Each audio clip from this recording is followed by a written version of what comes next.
John, thank you so much for joining us here at SuperReturn International. We're living through amazing times geopolitically. There are 2,000 people from your industry at this conference. It's an amazing opportunity to talk through what's happening and what the big picture is. Yeah, I think that there's a lot of rhetoric out there in terms of the environment, and there's a lot of optimism around what change can bring with new administrations, with the potential for, in the US case, tax reform, and there's obviously a lot of fear about what that change might bring, in globalization, and certainly some of the elements of the European markets changing in transformational ways. I tend to not get too caught up in the moment currently, but really thinking out 5 years, and how much will the fundamentals really change. Certainly in the US, the valuation context around change is causing a lot of optimism around people really feeling like we're going to see substantial growth. And my sense would be that the fundamentals won't be following as aggressively as some of that rhetoric.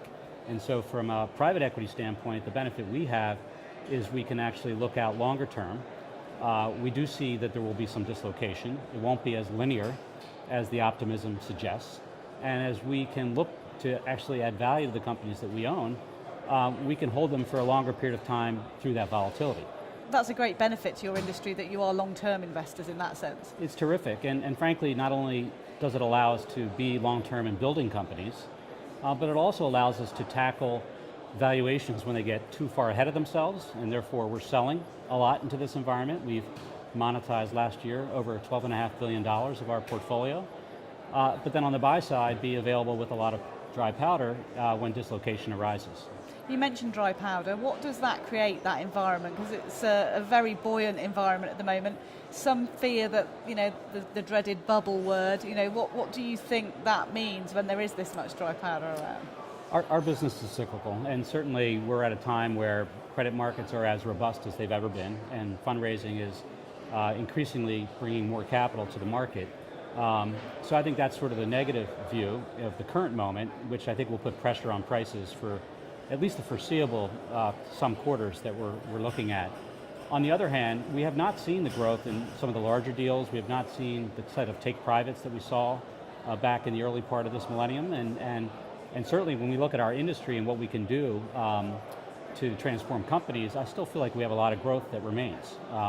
We, for instance, in Asia, are triple the size that we were just 10 years ago. And in Europe, I think we've been in business for 15 years, and we're still kind of mid-stage in sort of the development of what we think we can do in Europe. So I do think there's a cycle, and if you look at investment funds, when they're raised, they're not trying to invest just this year. They're trying to invest over the next 4 or 5 years. So that's the longevity of investment. You mentioned Asia there. What about the geographies and what a climate like this means in terms of where you invest? Well, we tend to look at our platforms differently by region. So in the Asia Pacific region, we're obviously investing a lot of growth. Certainly the opportunity to bring our resources, we're very resource intensive in terms of what we do with our companies, and we're seeing kind of the private equity marketplace in Asia change so that it's not just about macro exposure to those markets, but actually helping companies build and develop. And so we've taken companies that we bought in Asia and allowed them to export their businesses to outside of Asia. We've taken companies in Asia and allowed them to buy companies outside of the region. And so from our perspective, the tools that we have as private equity investors and Bain Capital to add value to companies are beginning to emerge in those geographies, which that wasn't the case 5 or 10 years ago. At Bain, you specialise in taking your expertise in. It's not just the money. So how will that pay off in the current climate? Well, certainly change, with change brings the need to navigate that change. And so our ability to think about cross-border opportunities, I think is a big piece which I described before. Certainly the ability to continue to drive consolidation. Half the deals we've bought in the last year, we've bought another company with that target platform within the first 90 days.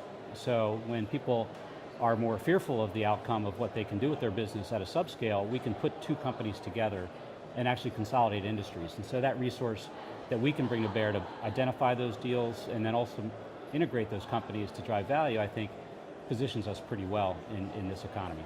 Where do you think the greatest opportunities do lie at the moment? Are there certain industries, or is it across the board in tech, or where do the opportunities lie? Tech is an interesting word. I mean, I think that we are in consumer retail, healthcare, industrial, and tech. And so as we look at companies in the technology landscape, we don't think of them as just tech. Some of our most recent deals, we've been able to take a dislocation happening in healthcare and work with our TMT team to put together our resource base to go after advantaging ourselves through understanding the technology and deployment of, in this case, software into healthcare physician office labs. So the good news with tech is that it's not affecting just a single industry, it's affecting all industries. And so by having, we even have a venture capital firm in our platform, by having an understanding of where that dislocation is taking place, we can actually lean into companies that are advantaged by it, and then also lean back from companies that are exposed by it. What are the most interesting conversations you're having this week? Because as I said, it's the 20th anniversary of this conference, 2,000 people are here, so presumably as well as you imparting your knowledge, you can walk away with some interesting tidbits, if you like, too.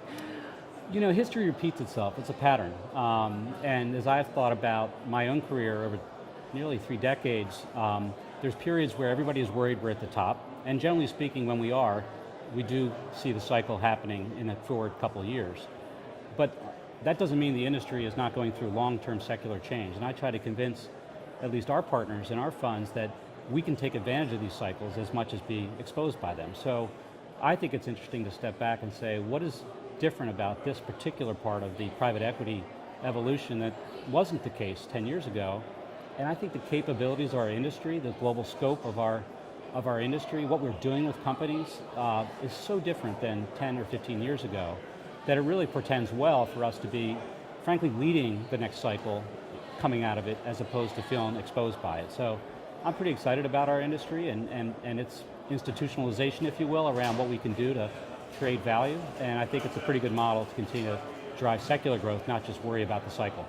An optimistic note to end on. Thanks, John, so much for joining us. Thank you. Thank you.